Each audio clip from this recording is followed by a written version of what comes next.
Hello guys, അസ്സാം വലൈക്കും. നിങ്ങൾക്ക് എല്ലാവർക്കും സുഖമല്ലേ? ഞാനിവിടെ സുഖമായിട്ടിരിക്കണേ. എന്തൊക്കെയുണ്ട് എല്ലാവരും വിശേഷം?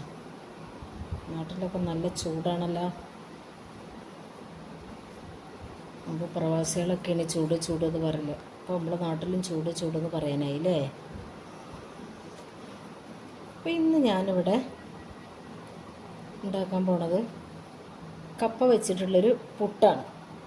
അപ്പോൾ അതിന് വേണ്ടിയിട്ട് ഞാൻ 2 പീസ് കപ്പ എടുത്തിട്ടുണ്ട്. ഇവിടെ കപ്പ, അതായത് മരച്ചീനി എന്ന് പറയും, പൂളാന്ന് പറയും. നമ്മളെ നാട്ടിലൊക്കെ കൂടുതലും പൂളാന്നാണ് പറയൽ. അപ്പോൾ ഞാൻ 2 പീസ് ആണ് ഇവിടെ എടുത്തിട്ടുള്ളത്. അതിൽ ഒരു പീസ് എനിക്കിവിടെ മൊത്തത്തിൽ ആയിട്ടുള്ള, എനിക്കതിന് മാത്രം പുട്ട് മതി. അപ്പോൾ അത്ര ചെറിയൊരു പീസാണ് ഞാൻ എടുത്തിട്ടുള്ളത്. ബാക്കി വെട്ടി ഫ്രിഡ്ജിൽ എടുത്തൊക്കെ വിചാരിച്ച്. അപ്പോൾ ചീകി വന്നപ്പോൾ ഒരു വർഷം തന്നെ ഇഷ്ടം പോലെ ആയി ഉണ്ടായിരുന്നു. അപ്പോൾ അതാദ്യം പൂള് നല്ലതുപോലെ കഴുകി അതിൻ്റെ തൊലിയൊക്കെ കളഞ്ഞ് എടുത്തതിൻ്റെ ശേഷം വീണ്ടും ഒന്ന് കഴുകി പിന്നെ ഇതുപോലെ ഈ ബോർഡുമ്മൽ വെച്ചിട്ട് ചീകുക. ഇതിൻ്റെ 2 ചെറുതും വലുതും ഉണ്ട് ഇതിൽ. അപ്പോൾ ഇതിൽ ചെറിയ ഭാഗത്ത് വെച്ചിട്ടാണ് ഞാൻ ഇത് ചീകിയെടുക്കുന്നത്. അപ്പോൾ ഇതുപോലെ നമുക്ക് എത്രയാണ് ആവശ്യം വെച്ചാൽ അതുപോലെ ചീകിയെടുക്കുക. ഇതുപോലെ വെച്ചിട്ട് പുട്ടുണ്ടാക്കുന്ന ആളുകളും ഉണ്ട്. ഇങ്ങനെ പൊടിയിൽ മിക്സ് ചെയ്തിട്ട് ഇതൊന്ന് മിക്സിയിലിട്ടൊന്ന് കറക്കിയിട്ട് ചെയ്യും ചെയ്യുക. ഇങ്ങനെ ആയിക്കഴിഞ്ഞാൽ നമുക്ക് ഈ പൂളൻ്റെ പീസ് ഇങ്ങനെ കടിക്കാൻ വേണ്ടി കിട്ടും. അപ്പോൾ ഞാനിത് ഇങ്ങനെ ചെയ്ത് കഴിഞ്ഞതിന് ശേഷം ഇതിലുള്ള ആ വെള്ളത്തിൻ്റെ അംശമൊക്കെ ശരിക്കും പിഴിഞ്ഞെടുക്കുക. ചിലപ്പോൾ അതിൽ നമ്മൾ പൂളല്ലേ കട്ടുണ്ട്, ചിലപ്പോൾ ഉണ്ടായിക്കൂടാ ഉണ്ടാവില്ല. അപ്പോൾ അത് അങ്ങനെ പ്രശ്നമില്ലാത്തവർക്ക് അങ്ങനെ വേണമെങ്കിലും എടുക്കുക. അപ്പോൾ ഇങ്ങനെ അതിൻ്റെ ഇത് പിഴിഞ്ഞ് ഒഴിവാക്കിയിട്ട് ഉണ്ടാക്കുന്നതായിരിക്കും ഒന്നും കൂടി നല്ലതെന്നാണ് എനിക്ക് തോന്നുന്നത്. അപ്പോൾ ഞാനത് ശരിക്കും പിഴിഞ്ഞ് അതിൻ്റെ വെള്ളത്തിൻ്റെ അംശമൊക്കെ അതിന് മുഴുവനും കളഞ്ഞതിൻ്റെ ശേഷം ആദ്യം ഒരു പ്രാവശ്യം എടുത്ത് മുഴുവനും പിഴിഞ്ഞൊഴിവാക്കി പിന്നെ ഒന്നും കൂടി ആക്കി. പിന്നെ കൂടുതലൊന്നുമില്ല. പിന്നെ അത് കഴിഞ്ഞതിന് ശേഷം ഞാനിതിലേക്ക് വറുത്ത അരിപ്പൊടിയാണ് ഞാൻ ചേർത്ത് കൊടുക്കുന്നത്. പുട്ടുപൊടിയല്ല കേട്ടോ. പുട്ടിനെ വെച്ചിട്ട് പൊടിച്ച പുട്ടുപൊടിയല്ല, വാങ്ങി പുട്ടുപൊടിയല്ല, പുട്ടിന് പൊടിച്ച പൊടിയല്ല. ഞാൻ സാധാ പത്തിരി ഉണ്ടാക്കണ പൊടി വെച്ചിട്ടാണ് ഞാനിത് ഉണ്ടാക്കുന്നത്.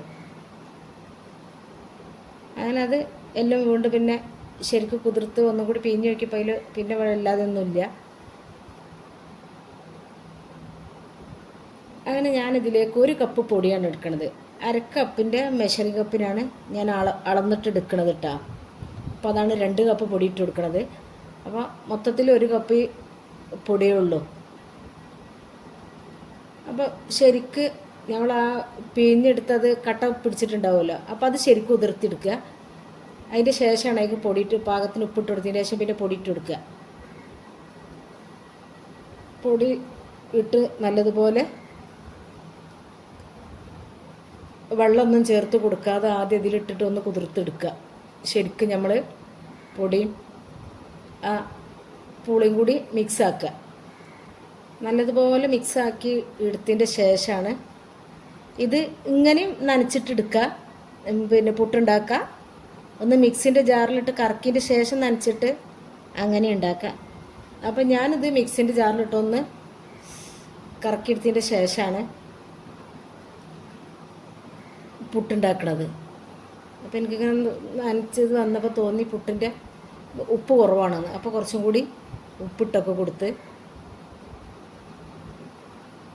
പിന്നെ മിക്സിൻ്റെ ജാർക്ക് ഇട്ടെടുത്ത് അതൊന്ന് കറക്കി എടുത്തു കൊണ്ടുവന്ന് ഇത് കറക്കാതെ ഉണ്ടാക്കട്ടെ. കറക്കാതെ ഉണ്ടാക്കി കഴിഞ്ഞാൽ നമുക്ക് ആ പുട്ടിൻ്റെ ആ പൂളൻ്റെ ഇതിങ്ങനെ ശരിക്കും കടിക്കാൻ വേണ്ടി കിട്ടും. പിന്നെ അതല്ല എന്നുണ്ടെങ്കിൽ കറക്കി കഴിഞ്ഞാൽ സാധാ പുട്ടുപൊടി മാതിരി അതേ രൂപത്തിൽ കിട്ടും. പക്ഷേ ടേസ്റ്റൊക്കെ രണ്ടിൽ അങ്ങനെ ആയാലും ഇങ്ങനെ ആയാലും കിട്ടും. അത് കടിക്കാൻ കിട്ടും. ഇതിൻ്റെ പൂളൻ്റെ ടേസ്റ്റ് പുട്ടിൽ കിട്ടും. അങ്ങനെയാണ്. അങ്ങനെ അത് ശരിക്കും പൊടിച്ച് ഒന്ന് കറക്കി കൊണ്ടതിന് ശേഷം പിന്നെ അതിലേക്ക് കുറേശ്ശെ ആയിട്ട് വെള്ളം നമ്മൾ പുട്ടുപൊടി ഉതിർത്തെടുക്കണ മാതിരി കുറേശ്ശെ വെള്ളം ആക്കി ഉതിർത്തെടുത്തതിന് ശേഷം നമ്മൾ കയ്യിലിട്ട് ഇങ്ങനെ പിടിച്ചു നോക്കുമ്പോൾ അത് കട്ടായി കഴിഞ്ഞാൽ പുട്ടിന് പാകമായി. ശരിക്കും കട്ടാവണില്ല എന്നുണ്ടെങ്കിൽ കുറച്ചും കൂടി വെള്ളം ചേർത്തെടുത്ത് ഉണ്ടാക്കുക. പുട്ടൊക്കെ ഉതിർത്തുന്ന എല്ലാവർക്കും അറിയുന്നതാണ്, എങ്കിലും ഞാൻ ഇത് പൂള വെച്ചിട്ടുള്ളതായതുകൊണ്ടാണ് അങ്ങനെ വിശദീകരിച്ച് പറയുന്നത് കേട്ടോ. അപ്പം ഞാനിന്ന് ചിരട്ടപ്പുട്ടാണ് ഉണ്ടാക്കുന്നത്. അപ്പം ഞാൻ കുക്കറിൽ അടുപ്പത്ത് വെച്ചിട്ട് പിന്നെ ആണ് കുക്കറിൻ്റെ ആ വിസിലിൽ എടുത്ത് മാറ്റിക്കാണ്ട് അതിൽ വെച്ച് കൊടുത്തുകൊണ്ട് പെട്ടെന്നായി കിട്ടും എന്ന് വിചാരിച്ച് അതിൽ വെച്ചത്. അപ്പോൾ ഇതിൽ ശരിക്ക് നല്ലതുപോലെ വിളയാത്ത തേങ്ങയാണ് പുട്ടിന് കൂടുതൽ ടേസ്റ്റ് ഉണ്ടാവുക. വിളഞ്ഞ തേങ്ങ ആകുമ്പോൾ അത്ര ഒരു ടേസ്റ്റ് ഉള്ളൂ. അപ്പോൾ വിളവ് കുറവുള്ള തേങ്ങ ഉണ്ടെങ്കിൽ അത് നോക്കിയിട്ട് എടുത്തത് ഇങ്ങനത്തെ പുട്ടൊക്കെ ഉണ്ടാക്കുമ്പോൾ അതൊന്നും കൂടി ടേസ്റ്റാണ്. പിന്നെ ഇതിൽ ഞാൻ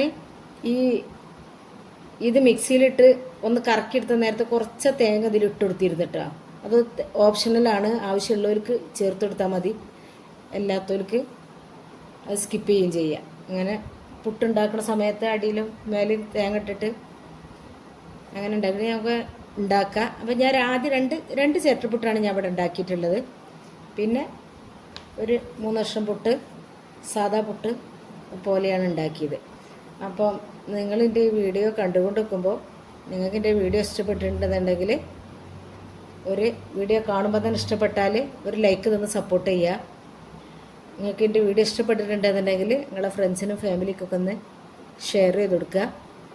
സബ്സ്ക്രൈബ് ചെയ്യാതെ ആരെങ്കിലും കാണുന്നുണ്ടെങ്കിൽ പ്ലീസ് ഒന്ന് സബ്സ്ക്രൈബ് ചെയ്യുക. അപ്പോൾ നിങ്ങളെല്ലാവരും ഇത് ഉണ്ടാക്കി നോക്കിയതിൻ്റെ ശേഷം നല്ല ടേസ്റ്റാണ്. ഇങ്ങനെ ഒന്നുമില്ലെങ്കിലും നമുക്ക് വെറും പുട്ട് ഇതിൽ തിന്നാൻ പറ്റും ചായൻ്റെ കൂടെയൊക്കെ. അപ്പോൾ നിങ്ങളൊന്ന് ഉണ്ടാക്കി നോക്കിയിട്ട് കമൻ്റ് അറിയിക്കുക. ഇഷ്ടപ്പെട്ടാൽ ഒരു കമൻ്റ് ഇടാനൊന്നും ആരും പിശുക്ക് കാണിക്കരുത്. അങ്ങനെ ഞാൻ ഇതിൽ ഈ 2 രൂപത്തിലും പുട്ടുണ്ടാക്കിയിട്ടുണ്ട്.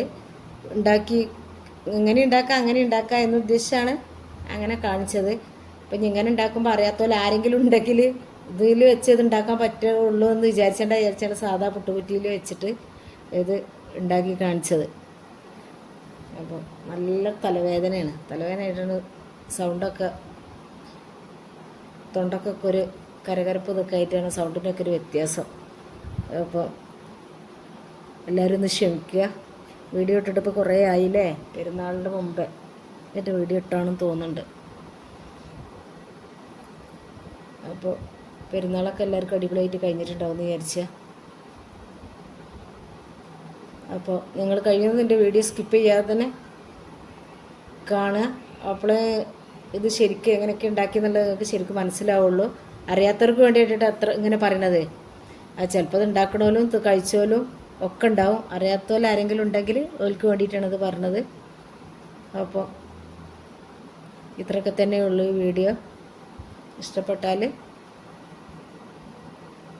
കമൻ്റ് അറിയിക്കണേ. കുക്കറിൽ വെച്ചാകുമ്പോൾ പെട്ടെന്ന് ആയി കിട്ടും പുട്ട്. ഓക്കെ, അസ്സലാമു അലൈക്കും.